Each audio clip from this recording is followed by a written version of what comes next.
Hey guys, welcome to the module 3 of your language skills course, which pertains to speaking. Now, speaking is a vital component in any communication.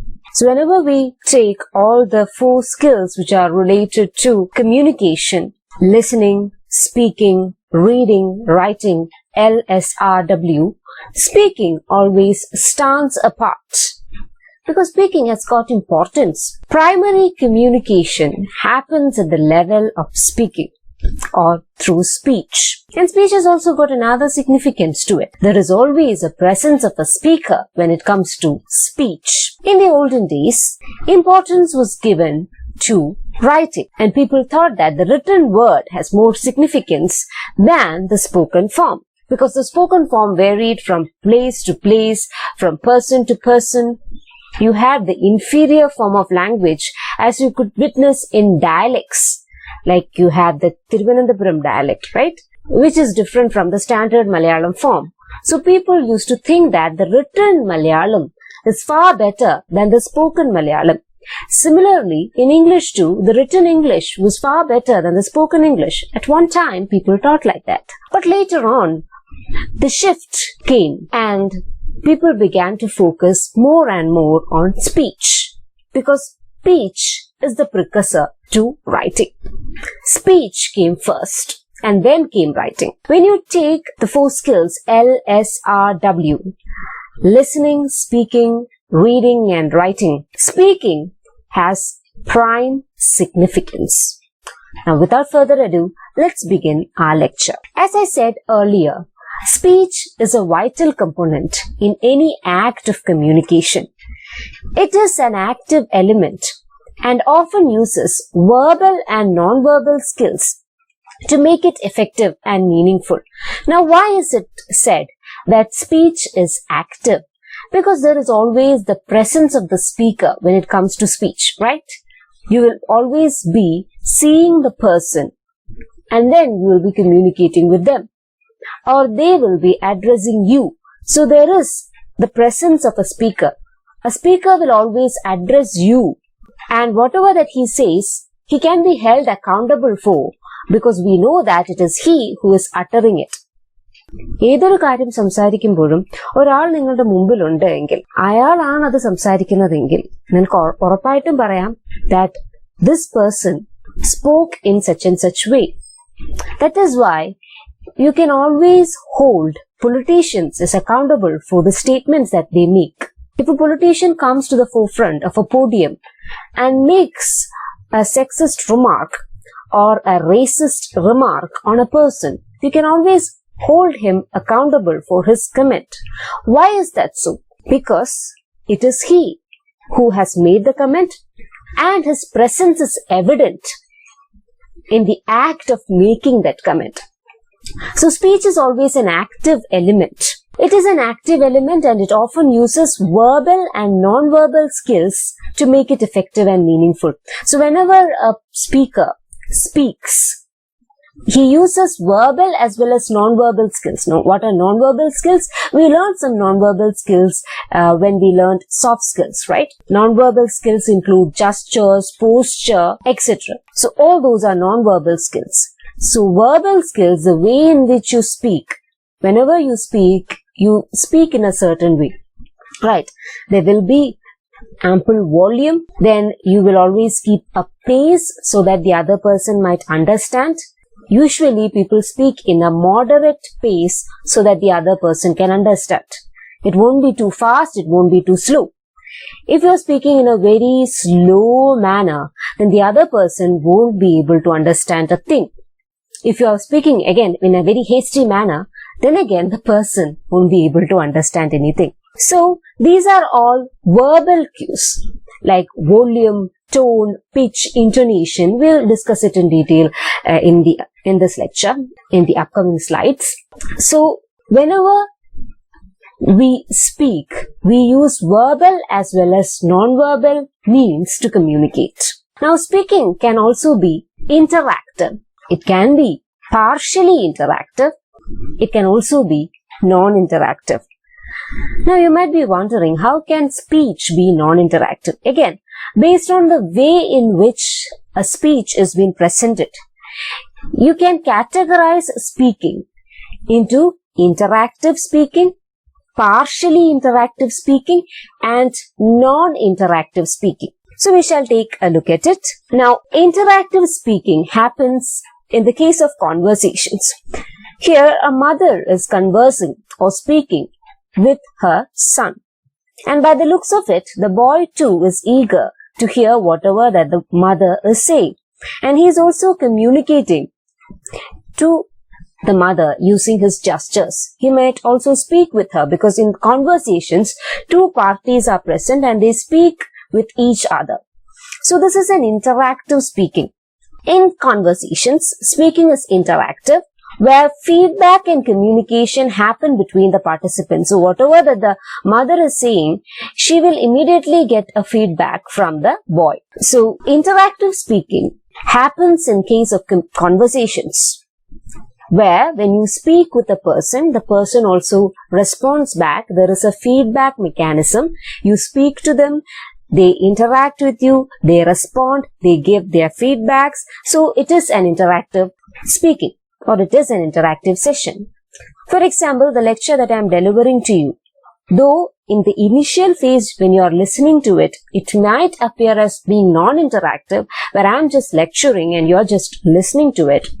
By the end of the lecture, when you are given time to ask questions, you would inevitably ask me questions. In that way, there is a feedback mechanism that works, in which you ask me questions and I answer those questions. So, there is an interaction between the speakers when it comes to conversations. So, conversations is a mode of interactive speaking. Now, partially interactive speaking happens in the case of public speeches and debates. For example, in the previous lecture on soft skills, I had put this GIF of John F. Kennedy addressing a larger crowd to put forth the point of eye contact, where John F. Kennedy maintained a steady eye contact with everyone around him or everyone present. Now, let's take the same picture for that matter. Here, when a politician addresses a larger crowd, the crowd often cheers him, right? They often applaud, they clap their hands, or they might cheer him up, they might shout out slogans. So there is some kind of interaction that is happening between the speaker as well as the listener. Now, this communication that happens between the speaker and the listener in the context of a public speech is partially interactive, which means that the listener cannot go directly to the speaker and speak to him, but he can in some way or the other communicate with the speaker. He can express his sentiments through the applause, through the claps, or through cheering, through shouting slogans. It is a partial communication. Here the interaction between the speaker and the listener is limited. It is not a one-to-one communication. In the case of conversation, it is always a one-to-one communication. You address a person, you speak to him, you get a reply back. That is a one-to-one communication. But when it comes to public speeches, the speaker is addressing a larger crowd. The speaker is addressing a group. Hence, the interaction between the speaker and the listeners are limited. They can only give a few feedbacks, that too in the form of an applause, or in the form of a cheering, or in the form of shouting out slogans. Now, there is another mode of speaking, which is non-interactive speaking. Now, in non-interactive speaking, the speaker speaks, but the listener won't give any feedback. It happens when a news anchor reads the news, then the news anchor is communicating with you. He or she is communicating the news. You are hearing it, you are listening to it, but in no way can you approach him or her and state your views, right? So, information received through television and similar channels of communication remains largely non-interactive.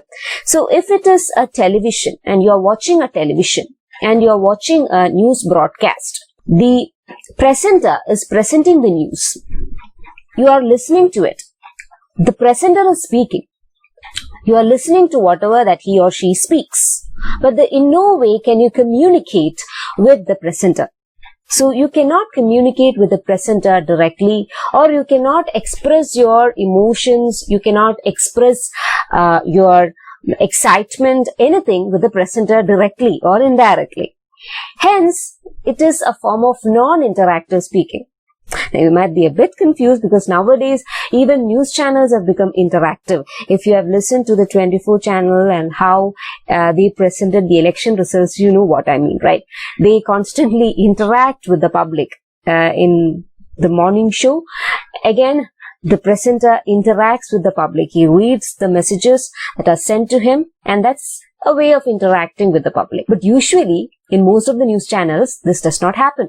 So, non-interactive speaking takes place in television channels, or in the case of radio broadcasting, non-interactive speaking takes place, where the presenter might speak, but the listener has no way of communicating with the presenter. Moving on, now let's take a look at some of the speaking skills that one must hone to become a perfect speaker. Now, speaking skills allows a person to convey messages in a thoughtful and convincing manner.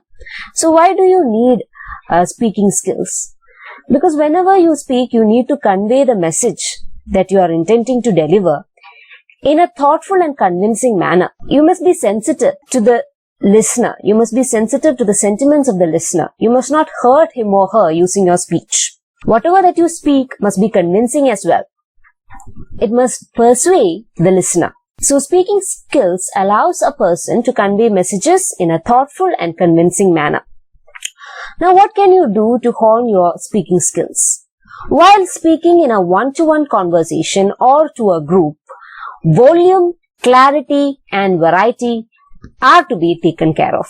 So, there are three things that you need to take care of when you are addressing a group or when you are addressing a person in a one-to-one communication. Now, you need to be aware of the volume. That is, you must be loud enough for the person to hear. If you are addressing a larger crowd, then you need to make sure that the entire audience is able to listen to you. So, the volume should suit the environment and the size of the audience. Suppose you are speaking to a crowd who is incessantly cheering for you. They are just making sounds, they are clapping, they are applauding, they are shouting slogans, and you need to speak to such a crowd. You need to take care of the size of the audience as well. You need to be aware of the size of the audience. If it is a large crowd, then again, your voice should reach even the last person standing in the last row. So, the volume should always suit the environment and the size of the audience. Number 2 that you need to take care of is clarity. One must speak at a moderate pace. It should not be fast, it should not be slow. If you speak in a very slow pace, nobody is going to understand anything. Because by the time you finish the sentence, they would forget what was the initial thought. So by the time you finish a sentence, they would be just thinking, what was this person talking about? If you are slowly speaking, the other person might not understand a thing. Again, if you are speaking in a very hasty manner, when you are speaking in a very, fast pace, then again, the other person might not understand a thing. So, you must always keep your speech at a moderate pace for others to understand. And again, you need to vary it to suit the purpose. For example, if you are a commentator of a Formula 1 racing competition, and then you need to make the commentary, there you can increase your pace. When the winner nears to the finishing point, then there you can increase the pace in which you speak, because there it is essential. When it comes to sports commentaries, this happens. There they might shift from a very low pace of commentary to again a very a speedy pace of commentary. That happens. It suits the purpose. Now, another thing that you need to take care of is the pitch and intonation. You cannot speak throughout in high pitch. If you are going to speak throughout in high pitch, At the end of the day, your throat will be gone, that's one thing. But other than that, the other person might not be able to clearly listen to you. When you speak in a loud tone or when you speak in a loud pitch, after some time the person might lose interest in what you say because it is loud. So, you must always have a variation between the pitch. There should be a rising tone, there should be a falling tone. Only then the person will be able to understand. Again, pitch and inflections, the change in variation of the pitch, again, has to be taken care of.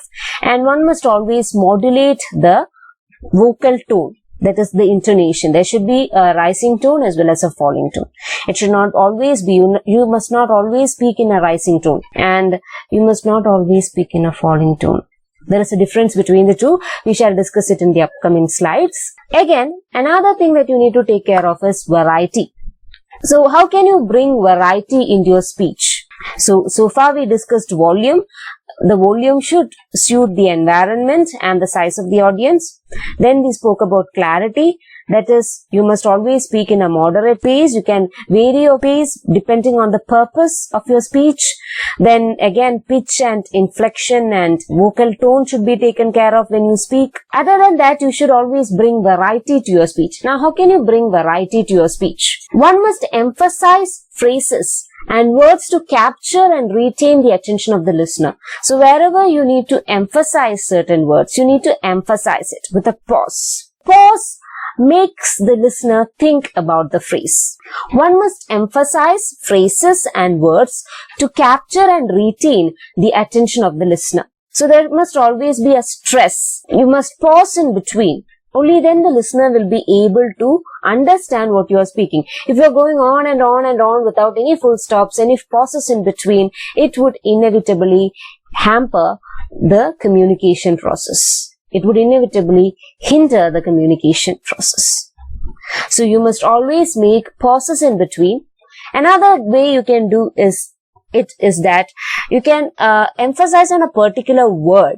For example, if I begin this slide by saying speaking skills, there I am emphasizing the word speaking.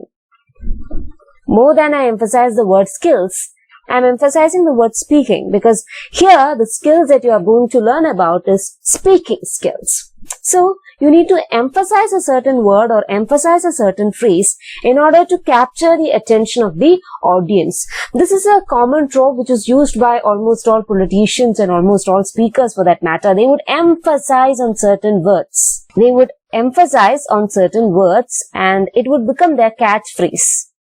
For example, a politician might stress on words like development, corruption, etc.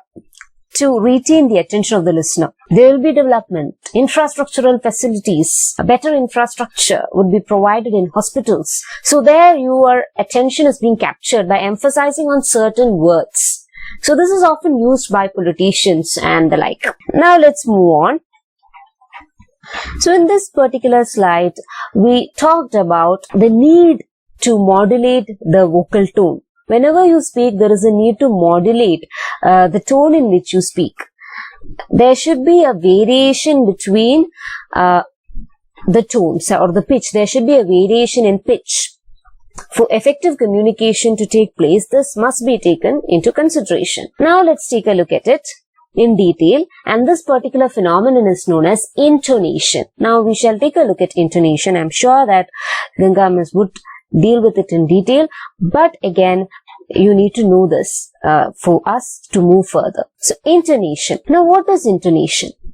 When a person speaks, there are constant variations in the level at which the voice is pitched. Sometimes the pitch rises, sometimes it falls.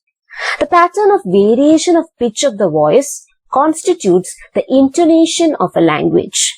So when a person speaks, there is a variation between the high pitch and the low pitch. A person won't be speaking in a monotonous voice, like they won't be speaking when a person speaks. There are constant variations in the level at which the voice is pitched. If it goes on like that, it is automated. It doesn't make any sense. So there should be a rising tone as well as a falling tone for the speech to be comprehensible, to be made comprehensible to others. If a person has to understand what the other person says, then there should be a rising tone and then there should be a falling tone. Sometimes the pitch rises, sometimes it falls. So the pattern of variation of pitch of the voice constitute intonation of the language. So if there is a variation in the pitch of the voice, then that is intonation. That constitutes intonation.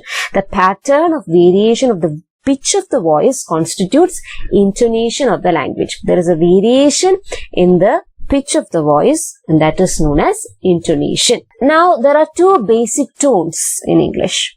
They are the rising tones and the falling tones. Now the rising tone is indicated by a slanting line which slants upwards. And the falling tone is indicated by again a slanting line which slants downwards. Okay, please bear this in mind. The rising tone is indicated by a slanting line raised upwards and the falling tone is indicated by a slanting line that is facing downwards. Now the pitch movement from low pitch to high pitch is known as rising intonation. So if there is a movement from low pitch to high pitch, then that is known as rising intonation. Okay, from low to high is rising intonation and it is indicated by a slanting arrow, a slanting line which moves upwards. Now the pitch movement from high pitch to low pitch is known as a falling intonation.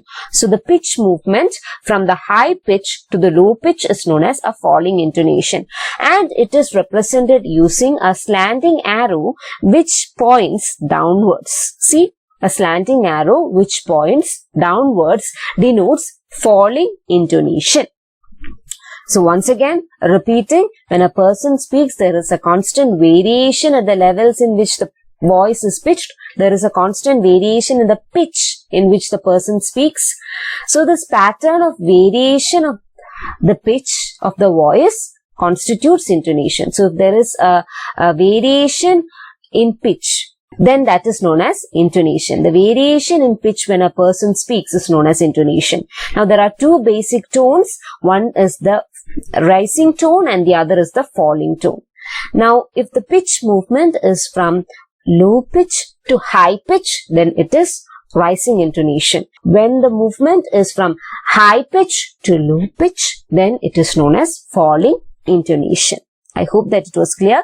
Rising intonation is denoted using a slanting arrow which is pointed upwards and falling intonation is again denoted using a slanting arrow or a slanting line which is pointed downwards. Now how do we know whether a sentence is in the rising intonation or whether it is in the falling intonation? How do you know when to make the rising intonation and when to mark the falling intonation? We shall take a look at it in the next slide.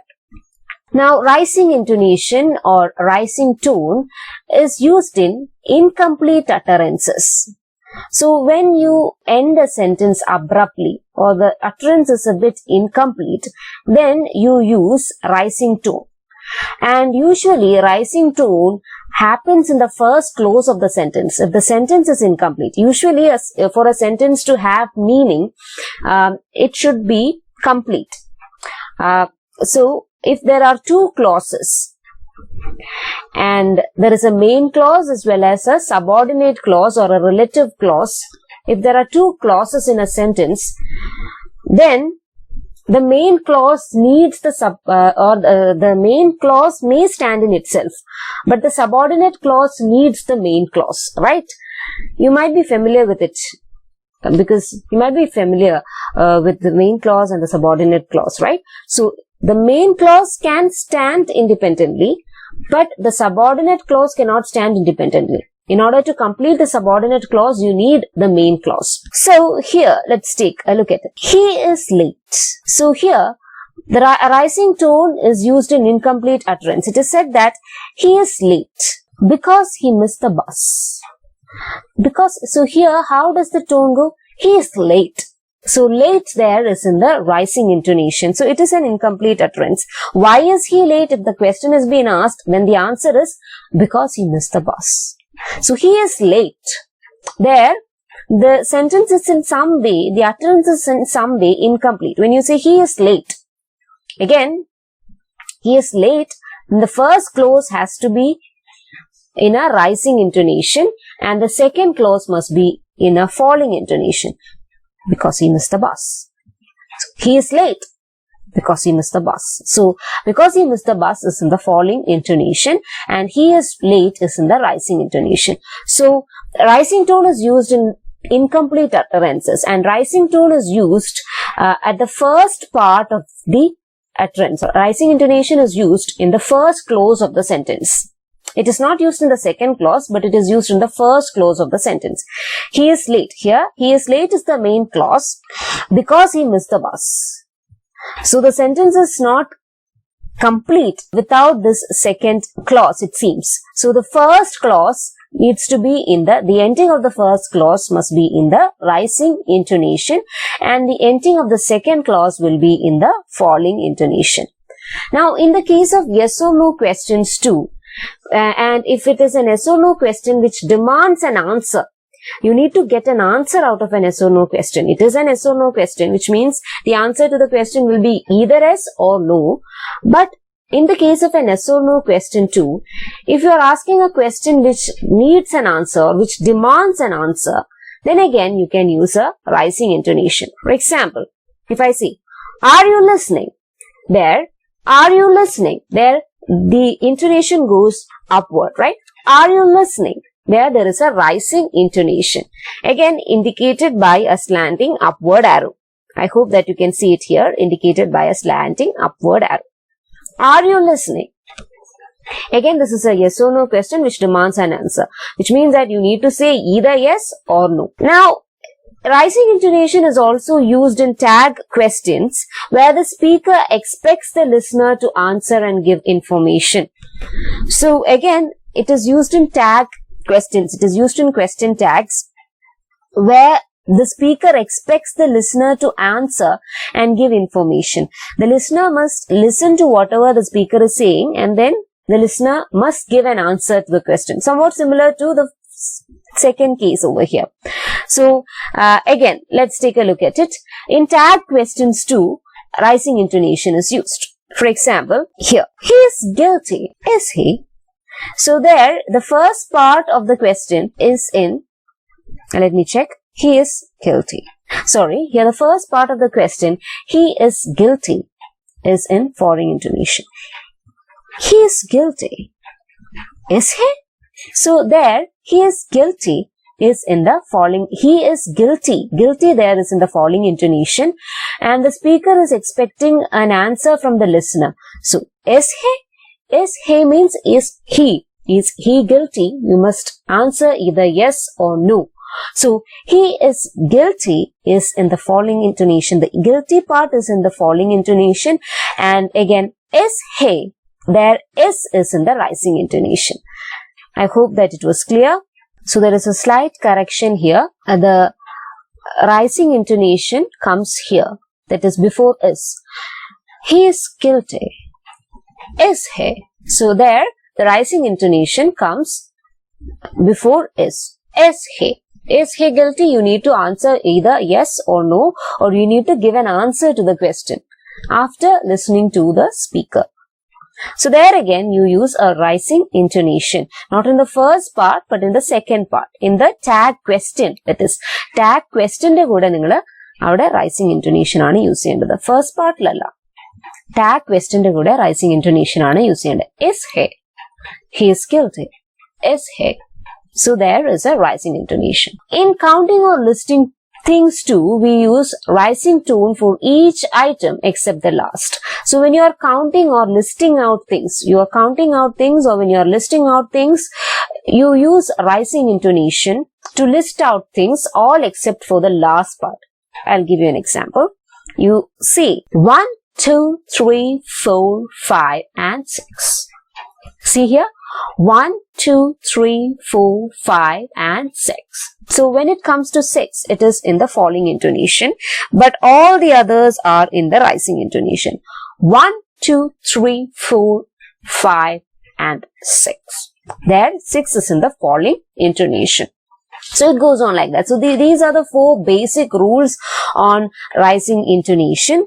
So there is a numbering mistake here. You can take it as 4 rules concerning rising intonation. Moving on to falling intonation. Now, falling intonation.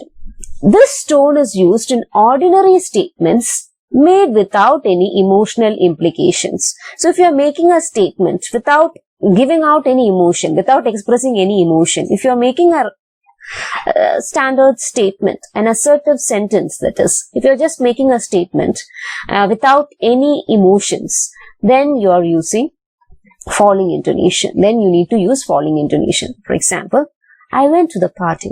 When you speak, normally, this must be the way in which you speak. I went to the party. So there, the last word, party, is in the falling tone. I went to the party. So from rising to the falling. From I to party, it is in a falling tone. I went to the party. Okay. Now, in WH questions which are asked in a normal way, again we use a falling intonation. What happened? What happened? There, what is in the rising tone? Happen is in the falling tone. What happened? There, what is in the rising tone? Happen is in the falling tone. What happened? Okay, again, denoted by a slanting arrow pointing downwards, a slanting line pointing downwards. Now, in the case of exclamations, commands and greetings too, we use falling intonation. Shut the door. Shut the door. There, shut is in the rising tone. Shut the door. Shut is in the rising, that is, a shut is in the high pitch, and from high pitch you are moving to low pitch. Shut the door.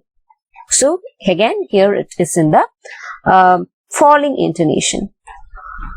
What a lovely sight. What a lovely sight. Again, there again, what a lovely sight. There again, it is an exclamation, and after what, which is in the high pitch, you move to low pitch. What a lovely sight. Sight is again in the falling intonation. Good morning. So again, good morning. So again, that there will be a slight confusion here, because usually people say good morning. Their mer sound is given stress and mer sound is given importance, but it is like this. Good morning. So there, good is given importance. Good is in the high pitch, and low pitch is morning. Good morning. So when it comes to morning, ing sound is there at the end. I-N, ing sound. So it is in the falling tone. Good morning. So mer is in the falling intonation. Morning. When you say just morning, it is in the rising intonation. But when you say good morning, so there again, good morning, mer is again in the falling tone. It's a bit confusing, but then again, it is there. Now, when it comes to the last and final point in falling intonation, again, there are 4 rules. The first rule in falling intonation is that in normal statements which are made without any emotion, you use falling intonation. For example, I went to the party. I went to the party. There, you are using a falling intonation. In WH questions which are asked in a normal way, you use a falling intonation. What happened? What happened? Again, falling intonation. In commands, shut the door. Shut the door. Door is in the falling intonation. What a lovely sight. What a lovely sight. Again, sight is in the falling intonation. Good morning. There again, good. Good morning. Again, good is in the rising tone. Again, high pitch. From there, you come to the low pitch, which is morning. Ing. Which is again in a falling intonation. I hope that it was clear. Now, moving on to the 4th falling tone, the 4th rule for the falling tone. In tag questions which expect an answer in agreement. Earlier we said that in tag questions which expect an answer, we use a rising tone. But if you want, or if you wish to get an agreement to whatever that you say, if you wish to get an affirmative statement to whatever that you already stated, if you wish to get an agreement out of it, then you use a falling intonation. The weather is fine, isn't it? The weather is fine. The weather is fine is in the high pitch. The weather is fine, isn't it? Isn't it is in the falling tone. Right there, you are expecting a statement in affirmation to whatever that you said. When someone says, The weather is fine, isn't it? When someone says that, you must reply, yes, it is, right? There is no other answer to it. The weather is fine, isn't it? So, isn't it there is in the falling tone. So, in tag question where you are expecting an agreement to whatever that you said, ഒരാൾ ഒരു കാര്യം പറഞ്ഞു, അതിന് നിങ്ങൾ agree ചെയ്യുകയാണെങ്കിൽ അല്ലെങ്കിൽ agree ചെയ്യുന്ന ഒരു ആൻസർ ആണ് കിട്ടാൻ പോകുന്നതെങ്കിൽ you use falling intonation. The weather is fine, isn't it? So there is again a falling tone. Now, fall raised tone is used for special implications which are not verbally expressed. So sometimes you might not be able to express your doubt, or you might not be able to insult someone directly up front in their face, but you may use this fall rise tone. Fall rise intonation is also there.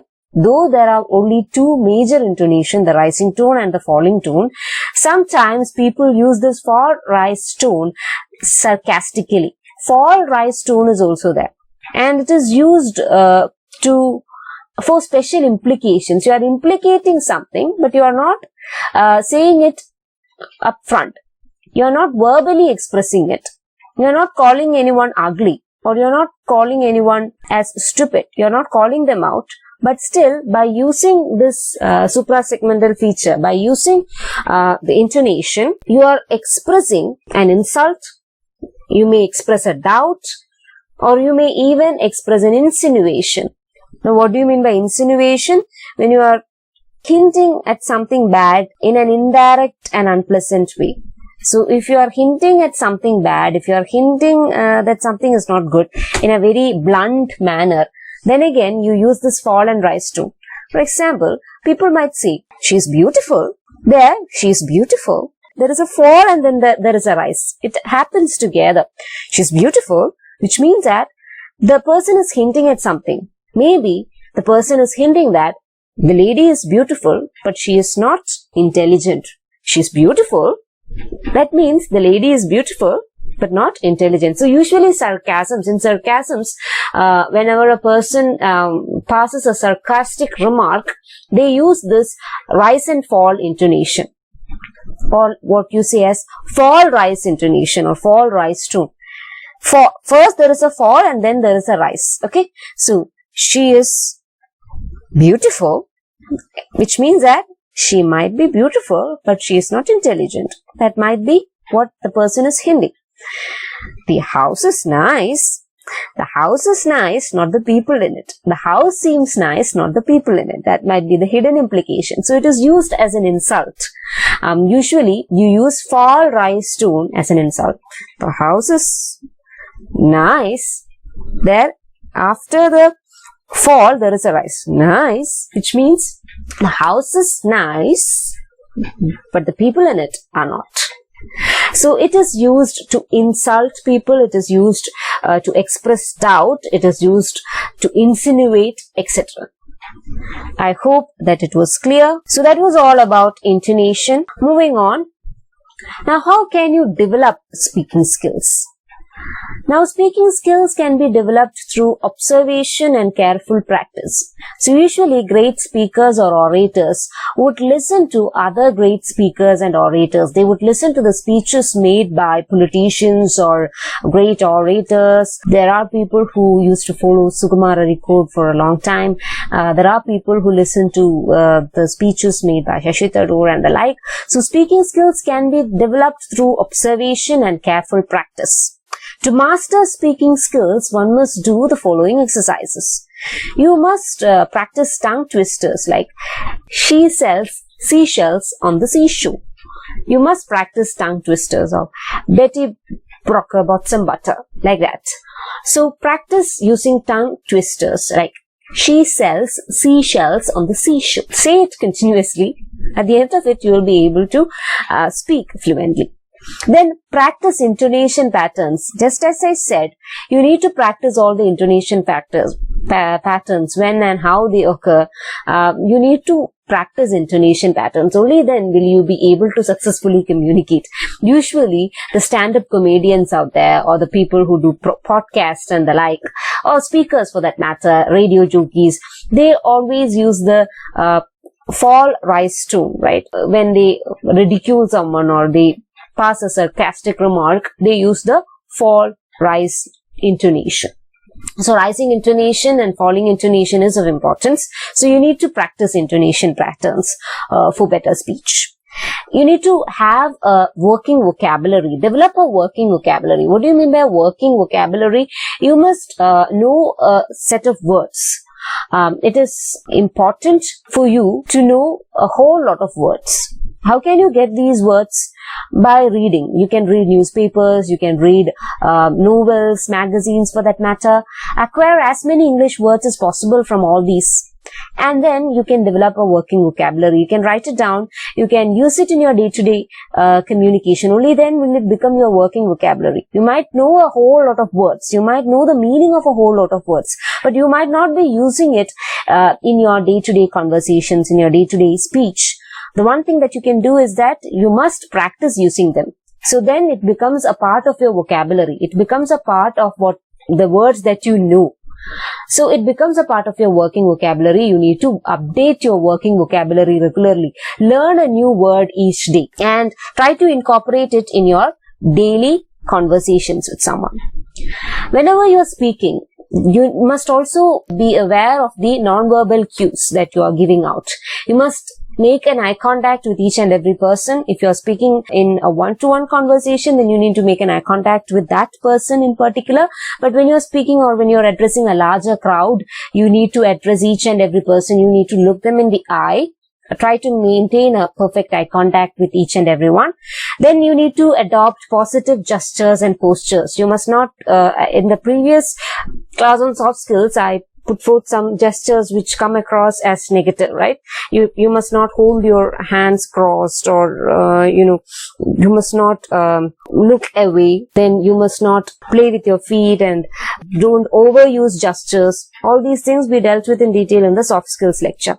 So the thing is that you must always adopt positive gestures and positive postures. One way that you can develop your oratorial skills or your speaking skills is by facing a mirror and delivering a speech. Face a mirror, come in front of a mirror and speak. It would help you tremendously. Face a mirror and try to deliver a speech. Then another thing that you can do is that you need to observe your gestures and you need to improvise them when needed.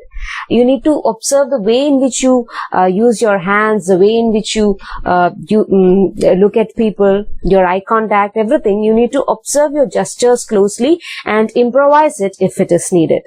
Now, you need to be aware of your behavior while speaking to others. You must not come across as a very bully kind of a person who never lets the other person speak. So, always be aware of your behavior. Be an active listener, be an active speaker. Whenever you are speaking, do watch the gestures that are given by the person who's sitting right in front of you. Then you will get to know whether the person is bored or whether the person is enthused or amused by whatever that you say. So be aware of your own behavior while speaking with others. You need to be aware of the gestures that you give out, the expressions that you make. Be aware of your behavior while you're speaking with another person.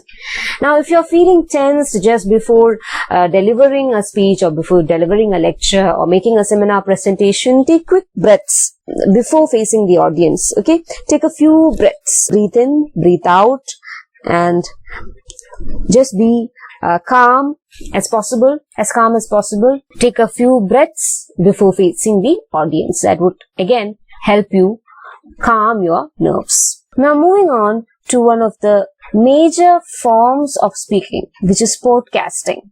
It's very popular these days, podcasting. Now, podcasting is a portmanteau word, which means it's a combination of two different words. It is a combination of the words iPod and broadcasting. Because in podcasting, anyone can do a podcasting if they have just a microphone or an iPod into which they can speak to. Usually people listen to podcasts using iPods. That's there. In the beginning, people used to listen to podcasts using iPods. So this is not a practice which is very common in India. Here we have RJs and radio jockeys and FMs for that matter. But podcasting isn't that much popular in India. But when you go abroad, podcasting is very much a thriving media. It is as equivalent to our FM stations. Anyone can podcast. There is only a need for limited equipment to do podcasting. There are many applications and websites which help you podcast. Examples include Spotify and Anchor FM, etc., which helps you to broadcast yourself. So, podcasting is a portmanteau word of iPod and broadcasting. Now, this is important because for the exam, they might ask you this question, what is podcasting? So, please be very cautious when you're learning about podcasting. They might ask you to write a podcasting script too. So, this portion is important. Now, it is an audio or video broadcast that is distributed over the internet. So, it can take both forms of an audio as well as a video podcast. Sometimes the podcasters would appear, they might film themselves podcasting and they might distribute it over the internet. Now, it is very similar to a radio or television show, but only a very few equipments are required to record a podcast. Usually, you need a mic, a good quality mic, or even if you have a headset or headphone, that's enough. A microphone, anything. If you have a limited number of resources too, you may podcast. With the help of softwares like Audacity, you can record your voice and then you can broadcast it. So, only a few equipments are needed to record a podcast and broadcast it over the internet. So, internet is the distribution medium for podcast. That's why it has got a larger viewership, because if you have a good network connectivity and if you have some limited number of resources like a microphone, a laptop, then anyone can podcast from within the comforts of their home. Now, distribution is also very much easy because you use internet to distribute. Now, podcast has to sound natural as you're using a conversational tone for podcasting. Usually, podcasting happens in the form of an interview with many people. People come together and then they speak out whatever that they wish to speak. You might be familiar with AIB podcast, or you might be familiar with the podcast which are given by some of the major stand-up comedians in India, including Kenny Sebastian and the like. Okay, so they give out podcasts. So podcasts, whenever you are giving out podcasts, you need to sound as natural as possible. You need to keep a conversational tone. It must be engaging. It must sound interesting. And whatever that you are going to speak, you must make it concise. It must be short and it must be flexible. The other person need to know whatever that you are speaking. So it must be concise and it must be flexible. It must be short. Whatever that script that you have prepared must be short and it must be flexible, which means that you can improvise in between whenever you are podcasting. So podcasting is a very simple thing to do. You have an example of a podcast which is given in page number 41 of your textbook. Just go through it. There is an outline which is given. Shortly after this lecture, I'll be sharing a podcast with you. What you need to do as a mini assignment is that just listen to the podcast that I will be sharing with you and then write down the outline of the show. You can use the outline which is given in your text at page number 41. On page number 41, you can use that outline, brief outline, and then you need to write a script for the podcast that you have just listened to. Okay, that's an exercise that you need to do, because for the exams too, you will be asked to write a podcasting script, to write the script for a podcast or a transcript for a podcast. That's what you say. Whenever you speak something, if you write it down, then that's called a transcript. You have transcripts for speeches as well as podcast. So the thing that you need to do is that listen to the podcast that I'm going to share with you. After that, write an outline for the podcast that you have just listened. So this will be your task for the day. So again, thank you for listening to today's lecture on speaking. Now we shall discuss the remaining part of the chapter in the upcoming lectures. Thank you for listening. Take care.